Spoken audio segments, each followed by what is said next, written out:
السلام عليكم ورحمة الله تعالى وبركاته. أعوذ بالله من الشيطان الرجيم.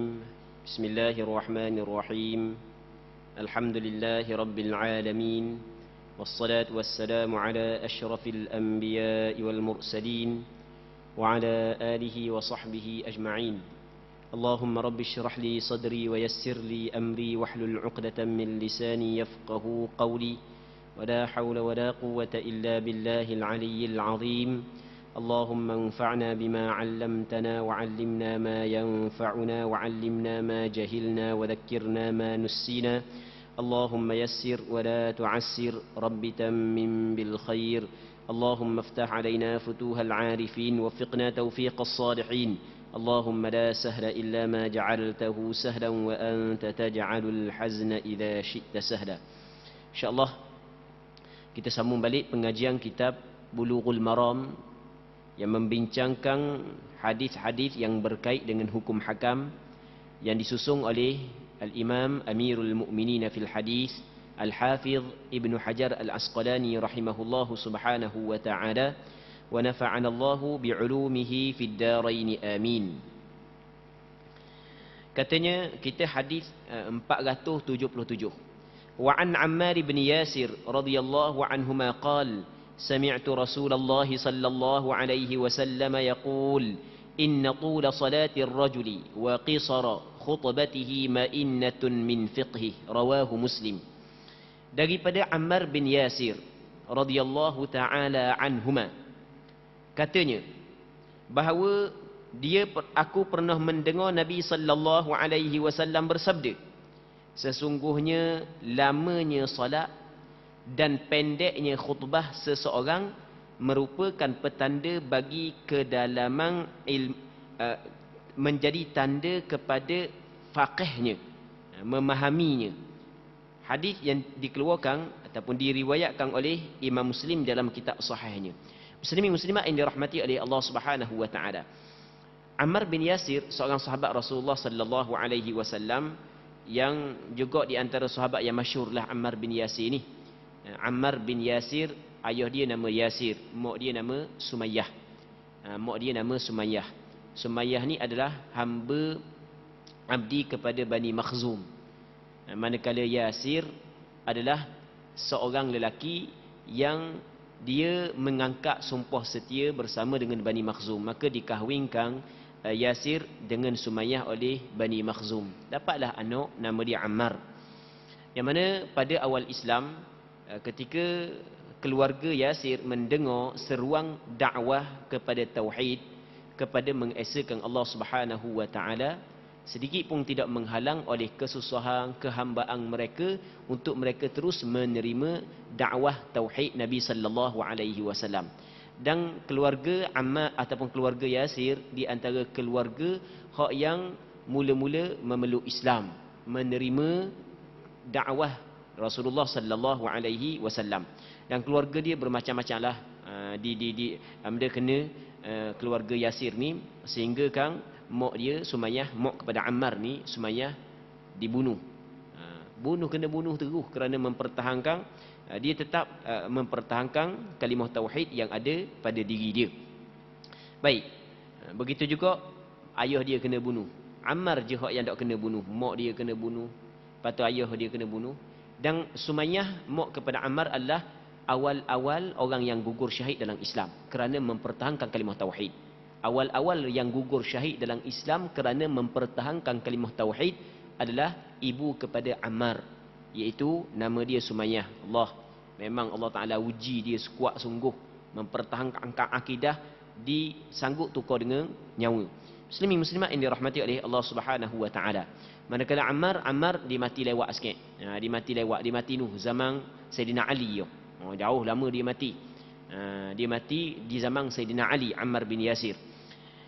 Baik, katanya dalam hadis ni Ammar bin Yasir menceritakan bahawasanya dia pernah mendengar Nabi sallallahu alaihi wasallam bersabda. Apa kata Rasulullah sallallahu alaihi wasallam? Seorang lelaki sembahyang dia panjang. Lelaki di sini, yang dimaksud lelaki di sini adalah imam dan khatib. Sembahyang dia panjang. Manakala khutbah dia pendek. maka itu adalah petanda dia adalah orang hak yang faqih, orang hak yang memahami. Orang hak yang memahami, betul-betul memahami adalah orang hak yang sembahyang dia panjang, khutbah dia pendek. Muslimin muslimat yang dirahmati oleh Allah Subhanahu wa taala. Itu sunnah Nabi sallallahu alaihi wasallam. Ada dalam riwayat yang lain kata Rasulullah, "Fa'atilus salah waqsurul khutbah." Mun kena panjangkan sembahyang dan pendekkan khutbah. Dalam hadis ni Rasul kata orang hak yang sembahyang dia panjang, khutbah dia pendek, tu tanda bahawa dia saat ni orang faham. Orang hak yang betul-betul faham. Orang hak yang mempunyai kefahaman yang mendalam terhadap hukum hakam. Baik. Tengok. Jadi kita alhamdulillah Covid ni sampai ke khutbah pendek. Jadi boleh beramal dengan apa hak yang dituntut oleh Nabi sallallahu alaihi wasallam. Antara sunnah Rasulullah sallallahu alaihi wasallam adalah panjangkan sembahyang, pendekkan khutbah. Itu antara sunnah Nabi sallallahu alaihi wasallam. Tapi panjangkan sembahyang pun bukanlah panjang sampai ke teruk sangat. Bukan sampai ke teruk sangat. Kita ada hadis yang lain Rasulullah tidak bagi panjang sangat sembahyang. Orang hak yang jadi tok imam dia kena ra'i makmum-makmum hak yang berada di belakang dia. Cuma nisbah di antara sembahyang dengan khutbah, biar sembahyang lebih panjang berbanding dengan khutbah. Baik, muslimin muslimat yang dirahmati oleh Allah Subhanahu wa taala. Hadis ini dikeluarkan oleh Imam Muslim dalam kitab Sahih Muslim. Seterusnya, wa an ummi Hisham binti Harithah radhiyallahu taala anhu qalat ما أخذت قاف والقرآن المجيد إلا عن لسان رسول الله صلى الله عليه وسلم يقرأها كل جمعة على المنبر إذا خاطب الناس. رواه مسلم. Daripada Ummi Hisham binti Harithah radhiyallahu anha, seorang sahabat Rasulullah sallallahu alaihi wasallam, katanya, tidak sekali-kali aku menghafal surah Qaf wal Qur'anil Majid. Dalam Al-Quran ada surah Qaf wal Qur'anil Majid. Baik. Aku tidak hafal surah ni melainkan daripada lisan Rasulullah, daripada mulut Rasulullah yang selalu dibacanya pada setiap Jumaat di atas mimbarnya saat berkhutbah kepada orang ramai. Maksudnya Rasulullah sallallahu alaihi wasallam seringkali ketika berkhutbah, dalam khutbah Rasulullah sallallahu alaihi wasallam membaca surah Qaf. Dalam khutbah Rasulullah membaca surah Qaf dalam khutbah, bukan dalam sembahyang. Dalam sembahyang tu memang dah baca surah, tapi ada surah-surah yang dibaca oleh Rasulullah. Dalam khutbah Rasul baca surah Qaf. Baik. Sehingga kan oleh kerana kerap kali dibaca oleh Rasul dalam khutbah, orang puang hak yang duk dengar semua khutbah saat ni duk dengar semua, walaupun dia tidak hadir sembahyang Jumaat, tetapi dia dengar, mungkin rumah dia berjirang dengan masjid Nabi sallallahu alaihi wasallam, siapa keingat surah Qaf. Surah Qaf panjang juga. Bukan panjanglah surah Qaf ni. Dia bukan macam dia seperti surah Qul Huwallahu Ahad. Dia lebih panjang lagi surah Qaf. Muslimin muslimat yang dirahmati oleh Allah Subhanahu wa taala. Maka daripada hadis ini dikeluarkan oleh Imam Muslim dalam kitab sahihnya. Maka daripada hadis ini, sebahagian daripada ulama berpandangan bahawasanya diwajibkan kepada khatib membaca ayat Al-Quran di dalam khutbah. Diwajibkan kepada khatib membaca ayat Al-Quran dalam khutbah. Dan di antara rukun khutbah adalah membaca sepotong daripada ayat Al-Quran, sama ada pada khutbah yang pertama ataupun khutbah yang kedua. Itu mengikut mazhab Imam Syafi'i. Mengikut mazhab Imam Syafi'i, rukun khutbah ada 5. Maksudnya kalau orang buat 5 perkara ni, beres selesai ada khutbah. Walaupun tak cakap panjang, walaupun tak cakap panjang. Rukun khutbah yang pertamanya adalah ucap alhamdulillah ataupun memuji Allah Subhanahu wa taala. Okey, itu rukun khutbah yang pertama. Rukun khutbah yang kedua adalah wasiat supaya bertakwa kepada Allah, wasiat takwa. Supaya berpesan supaya pendengar-pendengar khutbah ni bertakwa kepada Allah. Dua ni rukun khutbah yang pertama pun mesti kena buat, khutbah yang kedua pun mesti kena buat. Yang ketiganya adalah bersalawat kepada Nabi sallallahu alaihi wasallam. Khutbah yang pertama kena buat, khutbah yang kedua kena buat. Berapa dah? 3. Yang keempat adalah membaca sepotong daripada ayat Al-Quran. Ni tak kira. Nak letak khutbah yang pertama pun tak apa, khutbah yang kedua pun tak apa. Yang kelimanya adalah berdoa kepada orang Islam, sama ada lelaki atau berdoa kepada orang Islam pada khutbah yang kedua. Okey, ni 5 rukun khutbah. Jadi kalau nak pakai rukun saja memada, kejap ajalah. Seminit pun tak sampai. Alhamdulillah. Wassalatu wassalamu ala Rasulillah. Ittaqullah. Qala Allah Ta'ala qul wallahu ahad. Lepas tu duduk. Lepas tu bangun pula. Alhamdulillah. Allahumma salli ala Muhammad. Ittaqullah. Allahumma ghafir lil mu'minina wal mu'minat. Selesai khutbah. Boleh semayang lalu dah. Tak sampai seminit. Hak tu rukun khutbah. Manakala hak panjang berjela saat ni tu, hak tu bukanlah rukun khutbah.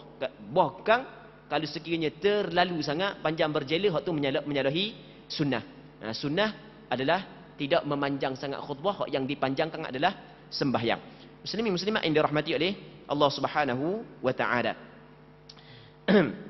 Sebab dia Rasulullah sallallahu alaihi wasallam sering kali membaca surah Qaf dalam khutbah. Dan khutbah ni adalah, kalau cakap kita, khutbah ni suatu ucapan yang akan didengarkan oleh orang yang mendengar, orang yang hadir di dalam untuk sembahyang berjumaat. Ketika berkhutbah, didengar khutbah ucapan tersebut. Kenapa Rasulullah sallallahu alaihi wasallam sentiasa sering membaca surah Qaf? Kerana dalam surah Qaf ada beberapa peringatan yang penting yang perlu diulang-ulangkan kepada umat Islam. Antaranya adalah setiap ucapan yang diucapkan oleh kita ditulis oleh malaikat. Ma yalfidhu min qawlin illa ladaihi raqibun atid. Tidak kita berlafaz dengan sesuatu perkataan melainkan di sana ada raqib dan atid yang sentiasa mengawasi, yang sentiasa hadir apa yang kita ucapkan. Jadi berhati-hati dalam ucapan kita. Begitu juga dalam surah Qaf ada menceritakan tentang benda, tentang bangkit daripada kubur, ada menceritakan tentang kematian, tentang syurga, tentang neraka. Maka perkara-perkara ni adalah perkara yang sering perlu diulangkan agar umat-umat Islam mengambil berat dan mengambil cakna supaya umat-umat Islam membuat persiapan untuk menghadapi kehidupan setelah daripada dia meninggal dunia. Muslimin muslimat yang dirahmati oleh Allah Subhanahu wa taala. Seterusnya, wa an Ibn Abbas radhiyallahu anhuma qala qala Rasulullah sallallahu alaihi wasallam man takallama yawmal jumu'ati wal imamu yakhutub fahuwa kamathalil himari yahmilu asfara walladhi yaqulu lahu ansit laysa lahu jumu'ah. رواه أحمد بإسناد لا بأس به وهو يفسر حديث أبي هريرة في الصحيحين مرفوعا وعن أبي هريرة رضي الله عنه في الصحيحين مرفوعا إذا قلت لصاحبك أنصت يوم الجمعة والإمام يخطب فقد لغوت. Maksudnya daripada Abdullah bin Abbas radhiyallahu anhuma, katanya telah bersabda oleh Rasulullah sallallahu alaihi wasallam, barang siapa yang berbicara pada hari Jumaat di saat imam sedang berkhutbah, maka perumpamaannya sama dengan keldai yang membawa kitab-kitab yang tebal, dan orang yang berkata kepadanya diam kamu, tidak ada pahala salat Jumaat baginya. Hadis riwayat Imam Ahmad bin Hanbal dengan sanad yang dapat diterima. Sebenarnya hadis ini menafsirkan hadis marfu'. Hadis yang marfu' ni maksudnya perkataan Rasulullah lah, yang disebutkan dalam kitab As-Sahihain. Maksud As-Sahihain adalah Bukhari dan Muslim, melalui Abu Hurairah radhiyallahu taala anhu. Kata Abu Hurairah, Nabi sallallahu alaihi wasallam bersabda, apabila kamu katakan kepada temanmu pada hari Jumaat, diamlah kamu ketika imam sedang berkhutbah, maka sesungguhnya kamu telah melakukan perkara yang sia-sia. Muslimin muslimat yang dirahmati oleh Allah Subhanahu wa taala. Di sini ada dua hadis.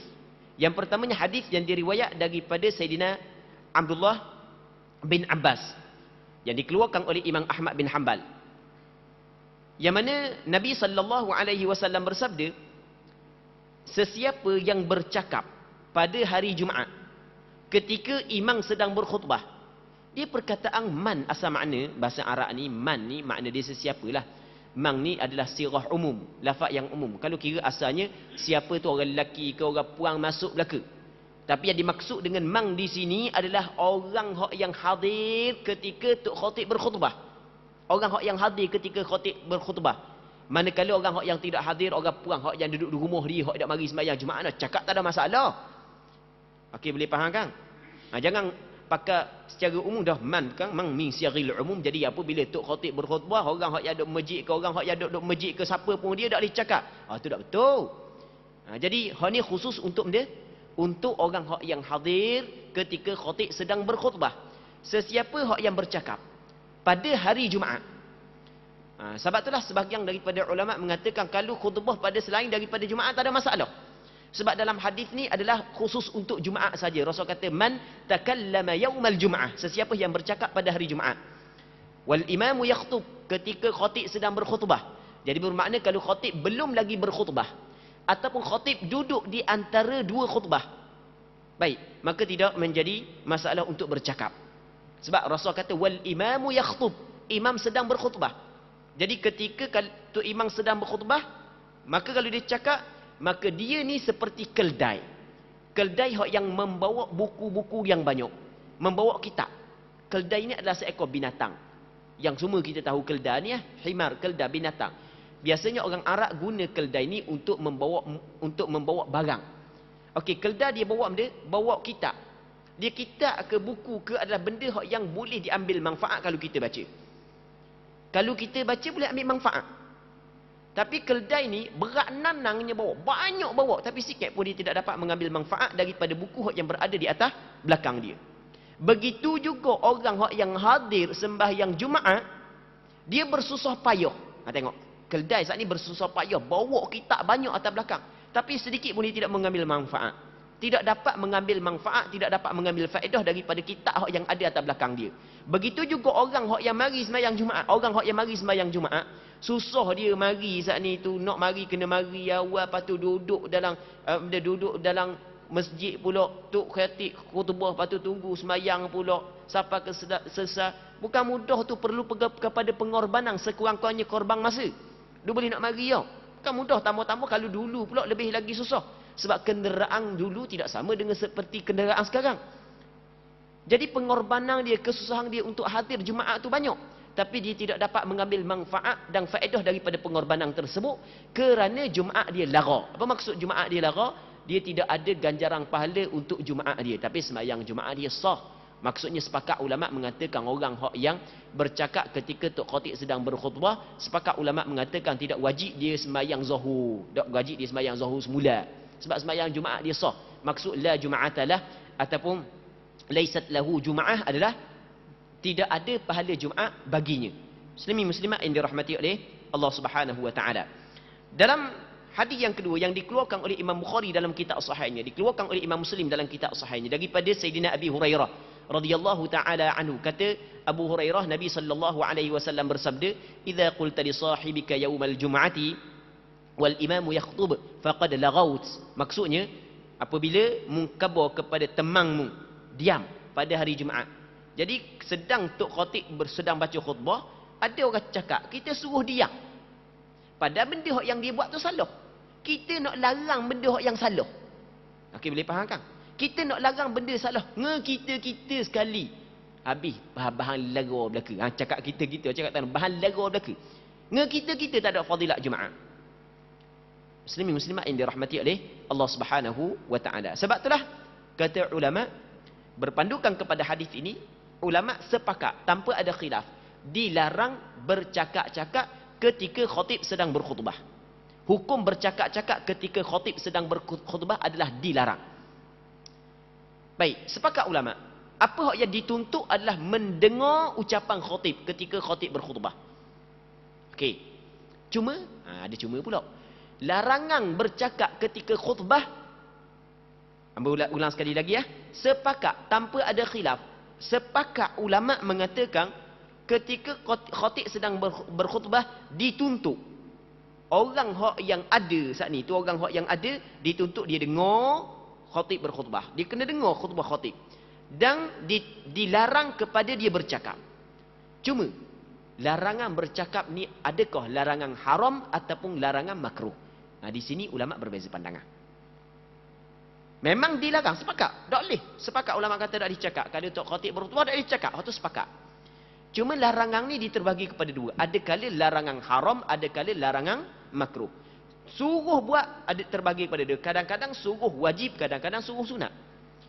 Maka ketika khatib sedang berkhutbah. Tak boleh kita cakap, kena dengar. Tak boleh tu larangan cakap. Larangan cakap saat itu adakah larangan haram ataupun larangan makruh? Okey, boleh faham? Suruh dengar saat itu suruh wajib ke suruh sunat? Di sini ulama berbeza pandangan. Majoriti ulama berpandangan bahawasanya diwajibkan kepada orang yang hadir ketika khatib sedang berkhutbah, diwajibkan dia dengar khutbah khatib dan haram dia bercakap. Kalau bercakap dosa. Okey, ini pandangan majoriti ulama. Pandangan mazhab Hambali, pandangan mazhab Hanafi, mazhab Maliki, mazhab Hambali. Pandangan majoriti ulama. Okey, manakala mazhab Imam Syafi'i pula? Mazhab Imam Syafi'i, mazhab yang diamalkan di tempat kita, yang dipakai di tempat kita. Dan di antara mazhab mu'tabar yang diasaskan oleh Imam Syafi'i rahimahullahu taala. Yang mana mazhab Imam Syafi'i ada dua pandangan juga dalam mazhab Imam Syafi'i. Dalam mazhab Imam Syafi'i ada dua pandangan. Pandangan hak yang sahih, pandangan mu'tamad, pandangan yang kuat dalam mazhab Imam Syafi'i adalah larangan bercakap ketika khatib sedang berkhutbah bukan larangan haram tapi larangan makruh. Orang hak yang bercakap ketika khatib sedang berkhutbah salah, tetapi salah tersebut tidaklah sampai kepada haram. Itu pandangan mazhab Imam Syafi'i. Dan pandangan ini juga adalah pandangan sebahagian daripada ulama di zaman tabi'in. Sebagaimana yang disebut oleh Imam Nawawi dalam kitab Majmu', kata Imam Nawawi, as-sahihu 'inda ashabina annahu la yahrumul kalam. Apa yang pandangan yang betul di sisi ashab kami, tidak haram bercakap ketika khatib sedang berkhutbah. Dan dengan pandangan ini qala Urwah bin Zubair. Urwah bin Zubair seorang ulama yang besar di zaman tabi'in berpandangan seperti pandangan mazhab Imam Syafi'i. Wa Sa'id bin Jubair, wa Sya'bi, wa Nakhai, wa Sufyan ats-Tsauri. Ini pandangan ulama-ulama yang sama pendapat dengan Imam Syafi'i, mengatakan tidak haram bercakap ketika khatib sedang berkhutbah. Amba kata tidak haram, bukan kata boleh bercakap. Kita berarti sepakat ulama kata tak boleh cakap. Cuma kalau cakap juga apakah hukum? Sini kita nak bincang. Majoriti kata haram, manakala sebahagian ulama mengatakan makruh. Mazhab Imam Syafi'i, begitu juga mazhab Urwah bin Zubair, mazhab Sa'id bin Jubair, mazhab Imam An-Nakhai, mazhab Sufyan ats-Tsauri, sama dengan mazhab Imam Syafi'i, hukum dia makruh, tidak haram. Muslimin muslimat yang dirahmati oleh Allah Subhanahu wa taala. Kenapakah mazhab Imam Syafi'i kata tidak haram? Kerana di sana ada hadis yang lain. Yang pertama, hadis yang diriwayat oleh Imam Baihaqi dalam kitab Sunangnya dengan sanad yang hasan. Daripada Sayyidina Anas bin Malik radhiyallahu taala anhu, ketika Rasul sedang berkhutbah, tiba-tiba ada seorang lelaki bangun, tanya Rasulullah, "Ya Rasulullah, mata sa'ah?" Ketika Rasul sedang berkhutbah, tiba-tiba ada seorang lelaki bangun, "Ya Rasulullah, mata sa'ah?" Wahai Rasulullah, bilakah kiamat? Tengok Rasul berkhutbah, ada dibangun, ditanya. Orang lain isyarat supaya dia diam. Orang lain tak cakap, oleh isyarat supaya dia diam. 3 kali ditanya, "Rasulullah, mata sa'ah?" Cukup 3 kali, kata Rasulullah, "Waihak ma a'adatta laha." Aduhamu ni. Kalau kita aduhai mung ni. Apakah yang benda yang membuat persiapan untuk menghadapi hari kiamat? Murid tanya tentang kiamat. Rasul jawab. Okey, satu. Yang kedua, hadis yang dikeluarkan oleh Imam Bukhari dan Muslim daripada Sayyidina Anas bin Malik. Kata Sayyidina Anas bin Malik, satu ketika sedang Rasulullah berkhutbah, ada seorang Arab Badui bangun. Dia kata mana? "Ya Rasulullah, halakal mal wa ja'al iyal fad'ullah lana." Wahai Rasulullah, harta benda habis binasa. Harta benda ni maksudnya binatang. Habis binatang mampu. Cakap kita gitulah. Wa ja'al iyal, dan keluarga lapar. Sebab apa? Sebab kemarahan lama. Dan kemarahan lama jadi makanan binatang pun tak ada. Nak nanang pun payah, jadi makanan untuk kita nak makan pun payah. Sebab tu dia kata, "Ya Rasulullah, halakal mal wa ja'al iyal." Wahai Rasulullah, habis dah punah harta benda. Keluarga duduk di rumah nu pakat lapar belaka. Fad'ullah lana, maka hendaklah mu berdoa kepada Allah untuk kami. Maka terus Rasulullah sallallahu alaihi wasallam doa agar Allah Subhanahu wa taala turunkan hujan. Kata perawi hadis, dak edang sekejap yang asalnya tak ada benda di langit awang, tiba-tiba mari awang. Turun hujan selebat-lebatnya lepas daripada Rasul berdoa. Sampai ke minggu depan pula. Sekali lagi dia bangun minta kepada Rasul supaya berdoa agar Allah Subhanahu Wa Taala hentikan hujan. Maksud dia kita nak khabar, maksudnya ada sahabat ketika Rasul sedang berkhutbah dia cakap. Okey. Dalam hadis yang lain, hadis yang dikeluarkan oleh Imam Muslim dalam kitab sahihnya, yang mana satu ketika ada seorang sahabat Rasul nama dia Sulaik Al-Ghatafani. Sulaik Al-Ghatafani masuk dalam masjid, terus duduk. Maka kata Nabi sallallahu alaihi wasallam kepada Sulaik Al-Ghatafani, adakah sembahyang 2 rakaat sebelum duduk wahai Sulaik? Kata Sulaik, duduk lagi. Kata Rasulullah, bangun sembahyang 2 rakaat. Lepas tu mungkin kena ringkaskan pada 2 rakaat itu. Tengok, Rasul bercakap dengan dia, Sulaik jawab ketika Rasul sedang berkhutbah. Maka ulama mazhab Imam Syafi'i melihat kepada ada larangan bercakap ketika khutbah. Dalam masa yang sama, ada sebahagian daripada sahabat bercakap ketika Rasul sedang berkhutbah.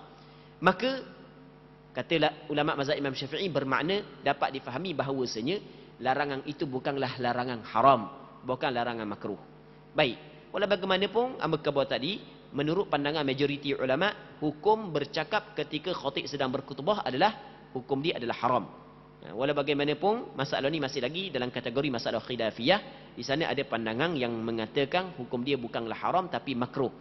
Sama ada pandangan yang mengatakan haram ataupun pandangan yang mengatakan makruh, sebenarnya ulama sepakat mengatakan dilarang bercakap ketika khatib sedang berkhutbah. Atau kita kena faham. Muslimin muslimat yang dirahmati oleh Allah Subhanahu wa taala. Katanya, wa an Jabirin radhiyallahu taala anhu qala dakhala rajulun yawmal jum'ati wan nabiy sallallahu alaihi wasallam yakhutub faqala sallait qala la qala qum fasalli rak'atain muttafaqun alaih. Daripada Sayyidina Jabir bin Abdullah radhiyallahu taala anhuma, katanya telah masuk oleh seorang lelaki pada hari Jumaat. Ada seorang lelaki masuk pada hari Jumaat, sedangkan Nabi sallallahu alaihi wasallam sedang berkhutbah. Dia mari ketika Rasulullah sallallahu alaihi wasallam sedang berkhutbah. Tengah-tengah Rasul berkhutbah, tiba-tiba ada seorang sahabat masuk lewat, mari lewat. Maka dia terus duduk. Bila dia masuk, dia terus duduk. Maka Nabi sallallahu alaihi wasallam tanya. Ketika Rasul sedang berkhutbah, Rasul tanya. Rasul ambil berat. Rasul ambil berat. Walaupun sedang berkhutbah, tetap Rasul suruh kepada kebaikan, al-amru bil ma'ruf. Kata Rasul, apakah kamu sudah salat? Dia menjawab, belum. Nabi sallallahu alaihi wasallam bersabda, bangunlah dan salatlah 2 rakaat. Rasul bangun, sembahyang 2 rakaat. Baik. Sembahyang 2 rakaat sembahyang dia ni, nama dia sembahyang tahiyatul masjid.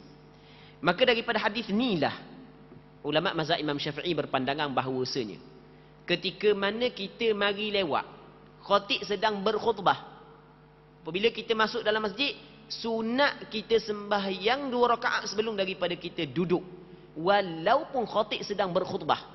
Sebab hak ni bukan khusus untuk Sulaik Al-Ghatafani. Orang lelaki masuk saat ni, nama dia sahabat dia, nama dia Sulaik Al-Ghatafani nama dia.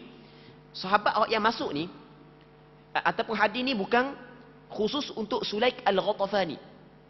Kerana di sana ada hadis yang lain, riwayat yang lain yang dikeluarkan oleh Imam Bukhari dan Muslim, yang mana Rasul khabar secara umum. Kata Rasul, man dakhala, kata Rasul, idza jaa ahadukum yaumal jum'ati wal imamu yakhutub falyarka' rak'atain wal yatajawwaz fihima. Kata Rasul, apabila seorang di kalangan kamu dia datang pada hari Jumaat ketika khatib sedang berkhutbah.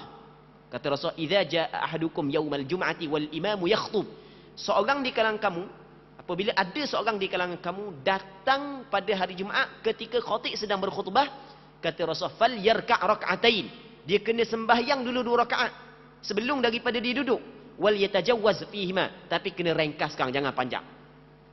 Maka oleh kerana ada hadis yang kedua hak yang khabar secara umum, maka kata ulama, mana-mana orang hak yang datang lewat pada hari Jumaat ketika khatib sedang berkhutbah, sebelum daripada dia duduk, sunat dia sembahyang tahiyatul masjid dulu 2 rakaat. Sunat dia sembahyang tahiyatul masjid dulu 2 rakaat sebelum daripada dia duduk. Baik. Muslimin muslimat yang dirahmati oleh Allah Subhanahu wa taala.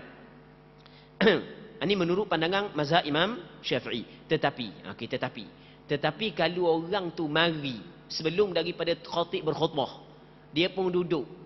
Tiba-tiba khatib berkhutbah, Boleh tak dia nak bangun untuk sembahyang? Hak tu tidak diboleh. Hak tu sepakat ulama tidak membenarkan. Khatib khutbah dah, dia mari awal lagi. Tiba-tiba dia nak sembahyang sunat 2 rakaat. Nak buat rajing. Nak buat rajing. Nak buat rajing. Tak kena pada tempat. Boleh ke tak? Tak boleh. Sepakat ulama kata tidak boleh. Sembahyang sunat ketika khatib sedang berkhutbah dilarang bagi orang hak yang datang awal. Tetapi bagi orang hak yang datang ketika khatib sedang berkhutbah diizinkan kepada dia sembahyang sunat 2 rakaat, yang mana sunat ni dinamakan sembahyang sunat tahiyatul masjid. Sembahyang ni dinamakan sembahyang sunat tahiyatul masjid, dan dia kena ringkaskan, tidak boleh panjang. Kalau panjang hukum dia salah. Haram memanjangkan daripada biasa. Jadi biasanya 2 rakaat tu 3 minitnya, bahang 10 minit dah sekarang. Molek habis tu khatib khutbah sudah dia bagi salam. Tu tak boleh. Mesti kena ringkaskan, sebab Rasulullah kata wal yatajawaz fihima, hendak dah direngkaskan pada keduanya. Muslimin muslimat yang dirahmati oleh Allah Subhanahu wa taala. Okey. Amun nak sebut juga beberapa perkara hak yang berkait dengan hadis ni. Benda jadi kalau khutbah Jumaat, tok khatib sedang berkhutbah, kita masuk, sunat kita sembahyang 2 rakaat dulu sebelum daripada kita duduk dalam majlis, sama juga dengan majlis ilmu. Sama juga dengan majlis ilmu. Jadi kalau majlis ilmu sedang diadakan, kita masuk dalam masjid, sebelum daripada kita duduk, sunat kita sembahyang 2 rakaat. Hak yang kata tak sunat sembahyang 2 rakaat tu tidak betul, menyalahi hadis. Khutbah sunat sembahyang 2 rakaat, apatah lagi majlis ilmu. Tapi janganlah sembahyang depan ustaz ngajar, awak kata sunat sembahyangnya bahang depan ni teru. 2-3 orang pakat sembahyang depan ni.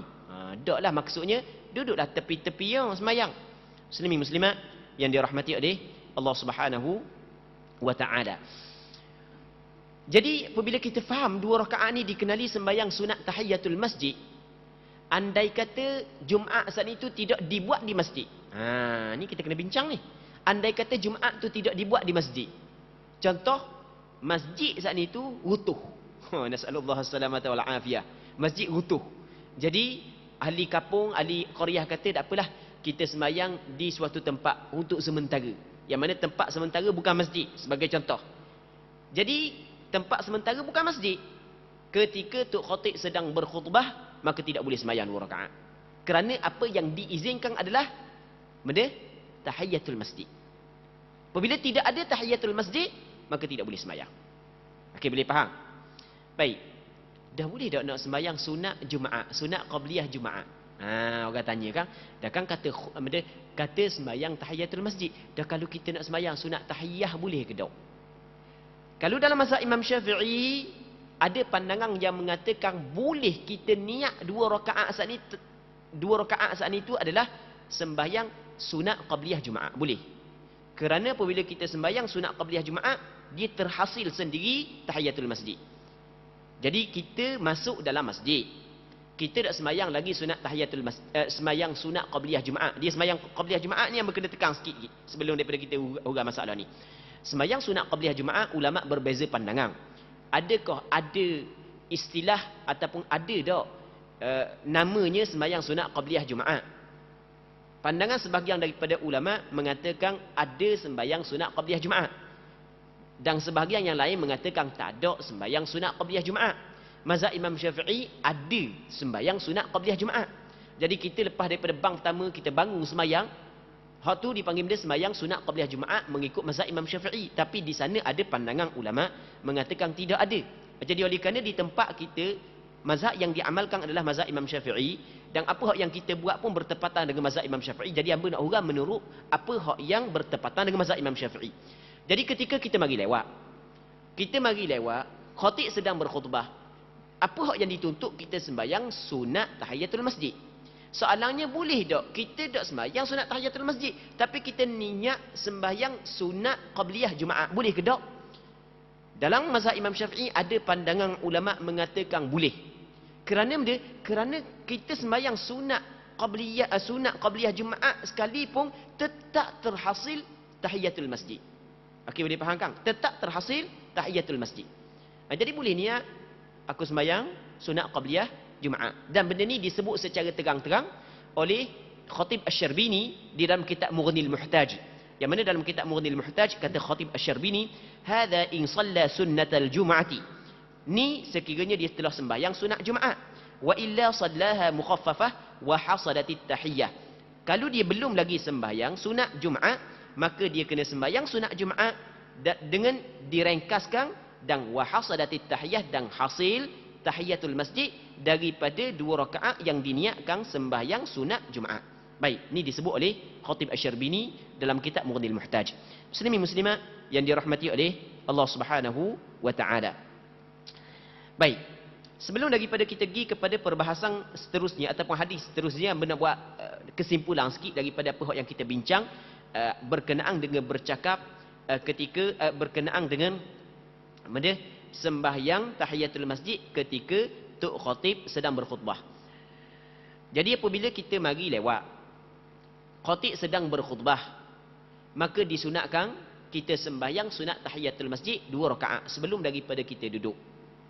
Ni adalah pandangan mazhab Imam Syafi'i, berpandukan kepada hadis yang diriwayatkan oleh Imam Bukhari dan Muslim, yang mana berlaku kepada seorang sahabat Rasulullah, nama dia Sulaik Al-Ghatafani. Ketika Sulaik Al-Ghatafani masuk, dia dak semayang, Rasul tanya dia, "Mu semayang ke dak?" Dia kata belum lagi. Rasul suruh semayang 2 rakaat sebelum daripada dia duduk. Okey, satu. Yang keduanya, orang hak yang mari awal ketika khatib sedang berkhutbah, sepakat ulama mengatakan tidak boleh dia semayang. Tak kira semayang dia pun, tak boleh dia semayang sebab khatib sedang berkhutbah, dia mari awal dah. 2. Yang ketiga, apa yang dituntut kepada orang mari lewat adalah sembahyang tahiyatul masjid. Jadi bermakna kalau sembahyang Jumaat tidak dikerjakan di masjid, maka tidak ada sembahyang tahiyatul masjid. Sebab tahiyatul masjid adalah khusus untuk masjid.